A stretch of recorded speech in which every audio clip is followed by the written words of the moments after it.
आज का युवा कहीं ज्यादा पॉलिटिकली एक्टिव है। वो देख रहा है आपकी चॉइसेस। आप जो ये बस अदला बदली कर रहे हैं पोजीशंस की, वो देख पा रहा है।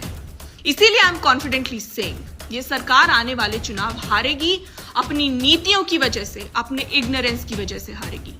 तो करते रहिए आप micro claps, clock it all you want. The Gen Z does not care.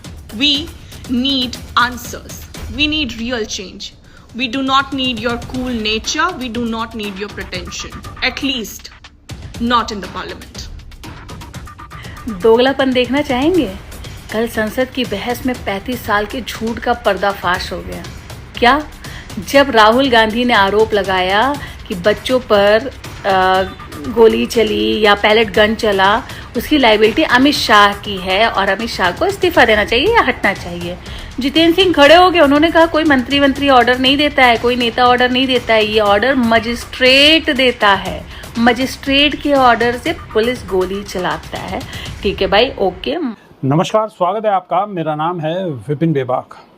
दोस्तों, राजनीति में एक सवाल बड़ा दिलचस्प है। गोली चले तो जिम्मेदारी किसकी? आदेश देने वाले की या गोली चलाने वाले की? आज लोकसभा में राहुल गांधी ने जंतर मंतर पर पुलिस कार्रवाई को लेकर सरकार से सवाल किया और आरोप लगाया कि पुलिस ने पैलेट गन का इस्तेमाल किया, लाठीचार्ज किया। इसके पीछे गृह मंत्रालय की भूमिका पर सवाल खड़े किए।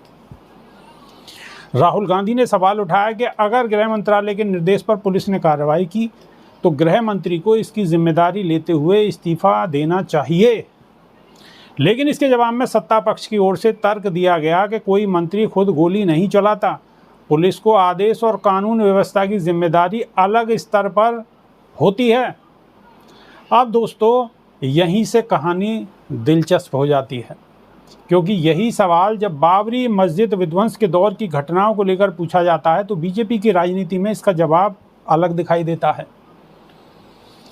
और यही सवाल उठता है, अगर किसी मंत्री या मुख्यमंत्री को पुलिस की हर कार्रवाई के लिए सीधे जिम्मेदार नहीं माना जा सकता, तो फिर बाबरी मस्जिद आंदोलन के दौरान पुलिस फायरिंग को लेकर मुलायम सिंह यादव पर राजनीतिक जिम्मेदारी तय करने का तर्क कैसे बनाया गया? यही आज की चर्चा का सबसे बड़ा और महत्वपूर्ण सवाल है। पहला मुद्दा, जंतर मंतर पर सवाल। लोकसभा में राहुल गांधी ने जंतर मंतर पर हुई पुलिस कार्रवाई को लेकर सरकार को घेरा है। उन्होंने सवाल उठाया कि प्रदर्शनकारियों के खिलाफ पुलिस ने जिस तरह की कार्रवाई की उसमें पैलेट गन और लाठीचार्ज जैसी कार्रवाई क्यों हुई, और अगर ये कार्रवाई गृह मंत्रालय की निगरानी या निर्देश के तहत हुई तो फिर राजनीतिक जिम्मेदारी किसकी होगी? राहुल गांधी का तर्क बिल्कुल सीधा, अगर सरकार पुलिस की कार्रवाई की जिम्मेदारी नहीं लेती तो फिर जवाबदेही आखिर किसकी होगी? लेकिन सरकार की तरफ से जवाब आया कि मंत्री खुद गोली नहीं चलाते। मतलब साफ, मंत्री आदेश दे सकता है लेकिन ट्रिगर पुलिस कर्मी दबाता है, और यही बात लोकतंत्र में जवाबदेही की बहस को जन्म देती है। अब आइए बाबरी मस्जिद वाले मुद्दे पर भी बात कर लेते हैं। दोस्तों, अब इतिहास के उस अध्याय पर आते हैं जिसका जिक्र आज भी भारतीय राजनीति में होता है। 1990 के दशक में अयोध्या आंदोलन के दौरान पुलिस फायरिंग का मुद्दा बेहद विवादित रहा। उस समय उत्तर प्रदेश में मुलायम सिंह यादव की सरकार थी। कार सेवकों पर पुलिस ने फायरिंग शुरू की। इसके बाद बीजेपी ने लंबे समय तक मुलायम सिंह यादव को राजनीतिक तौर पर घेरा, उन्हें कार सेवकों पर गोली चलवाने के लिए जिम्मेदार ठहराया। राजनीतिक भाषणों में ये बात बार बार सुनाई गई, मुलायम सिंह ने गोली चलवाई, मुलायम सिंह ने गोली चलवाई, मुलायम सिंह ने गोली चलवाई। अब यहाँ सवाल ये है कि अगर आज ये तर्क दिया जा रहा है कि गृह मंत्री खुद गोली नहीं चलाते, पुलिस कार्रवाई करती है, तो फिर उस समय मुख्यमंत्री की राजनीतिक जिम्मेदारी को किस आधार पर तय किया गया? क्या मुख्यमंत्री के आदेश और पुलिस की कार्रवाई के बीच कोई संबंध नहीं होता, या फिर राजनीतिक जिम्मेदारी की परिभाषा सत्ता के हिसाब से बदलती रहती है? नृपेंद्र मिश्रा के इंटरव्यू का भी संदर्भ ले लेते हैं। इस पूरे विवाद में एक महत्वपूर्ण नाम सामने आता है, नृपेंद्र मिश्रा। उन्होंने अलग अलग मौक़ों पर दिए गए इंटरव्यू में अयोध्या और उस दौर की प्रशासनिक व्यवस्था से जुड़े कई पहलुओं पर बात की है। इसीलिए इस मुद्दे को केवल राजनीतिक भाषणों के आधार पर नहीं, बल्कि उस समय के प्रशासनिक रिकॉर्ड, अधिकारियों के बयानों और उपलब्ध दस्तावेजों के आधार पर भी समझने की ज़रूरत है। और यही लोकतंत्र की खूबसूरती है। एक नेता कुछ कहता है, दूसरा नेता उसका विरोध करता है, अधिकारी अपने अनुभव बताते हैं और इतिहास अपना रिकॉर्ड छोड़ जाता है, लेकिन जनता का सवाल वही रहता है। आखिर राजनीतिक जवाबदेही की सीमा क्या है? बीजेपी से सवाल, विपक्ष से भी सवाल होना चाहिए। अब यहाँ एक बात बिल्कुल साफ कर देना जरूरी है, ये सवाल सिर्फ बीजेपी से नहीं है, विपक्ष से भी सवाल होना चाहिए। अगर कोई सरकार पुलिस कार्रवाई के लिए राजनीतिक जिम्मेदारी से बचती है तो विपक्ष को उसका जवाब मांगने का पूरा अधिकार है। लेकिन जब भी विपक्ष सत्ता में होता है तब क्या वही पैमाना लागू होता है? लोकतंत्र में एक ही कानून, एक ही पैमाना होना चाहिए। आज अगर गृह मंत्री से पूछा जा रहा है कि पुलिस कार्रवाई की जिम्मेदारी कौन लेगा, तो कल किसी दूसरी सरकार के मुख्यमंत्री से भी यही सवाल पूछा जा सकता है और यही लोकतांत्रिक जवाबदेही है। असली सवाल, आदेश किसका था?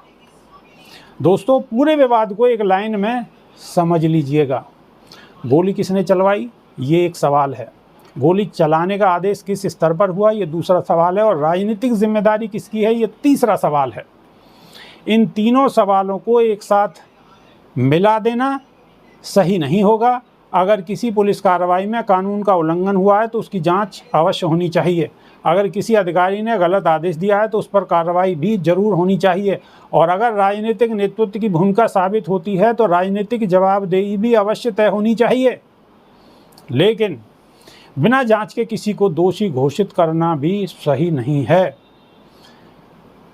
तो दोस्तों, जंतर मंतर से लेकर अयोध्या तक सवाल सिर्फ गोली का नहीं है, सवाल है जवाबदेही का पैमाना एक होगा या अलग अलग। जब सत्ता में बैठे लोगों से सवाल पूछा जाए तो कहा जाए मंत्री जी गोली नहीं चलाते। जब विपक्ष की सरकार के तौर की घटना हो तो कहा जाए मुख्यमंत्री ने गोली चलवा दी। तो जनता पूछेगी भाई ये नियम एक है या सरकार बदलने के साथ नियम भी बदल जाते हैं?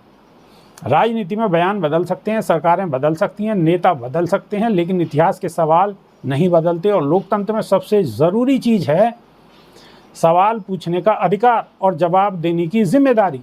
इसीलिए जंतर मंतर की कार्रवाई हो या अयोध्या की पुलिस फायरिंग, सवाल किसी पार्टी का नहीं होना चाहिए, सवाल जवाबदेही का होना चाहिए। आप बताइए, क्या पुलिस कार्रवाई की राजनीतिक जिम्मेदारी गृह मंत्री, मुख्यमंत्री की होनी चाहिए या सिर्फ उस अधिकारी की जिसने कार्रवाई का आदेश दिया? अपनी राय कमेंट में जरूर लिखिएगा। वीडियो पसंद आया तो शेयर कीजिए और ऐसे ही राजनीतिक विश्लेषणों के लिए चैनल को सब्सक्राइब करना बिल्कुल मत भूलिए।